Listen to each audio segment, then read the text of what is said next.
দোস্ত গত বছর ঈদে মুক্তি পেয়েছিল সাকিব খানের তুফান সিনেমা। মুক্তি পাওয়ার পর একের পর এক রেকর্ড গড়েছিল সিনেমাটি। দোস্ত তুফান সিনেমাটি 2 দশকের ইতিহাসে বাংলা চলচ্চিত্রের মধ্যে সর্বোচ্চ রেকর্ডও গড়েছিল। দোস্ত আর এবার এতদিন পরেও তুফান মুভিটি আরো একটি বিশাল মাইল ফলক গড়ল। এন্ড সেকেন্ড নিউজটি থাকবে দোস্ত, টানা দ্বিতীয়বারের মতো বিপিএল চ্যাম্পিয়ন বনে গেছে ফরচুন বরিশাল। শুক্রবার রাতে চিটাগং কিংসকে 3 উইকেটে হারায় ফরচুন বরিশাল।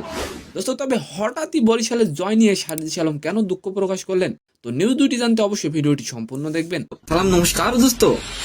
সাকিব খান অভিনীত রায়হান রাফি পরিচালিত তুফান সিনেমার গান দুষ্টু কোকিল 2 বাংলায় আলোড়ন সৃষ্টি করেছিল। দুষ্টু কোকিল গানটি মুক্তি পাওয়ার পর সকলের মুখে মুখে ছিল।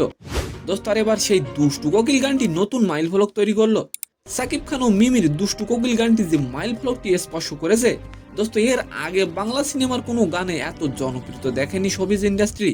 দোস্ত আপনি যদি সাকিব খানের ভক্ত হয়ে থাকেন অবশ্যই একটি সাকিব খান নিয়ে কমেন্ট করে যাবেন।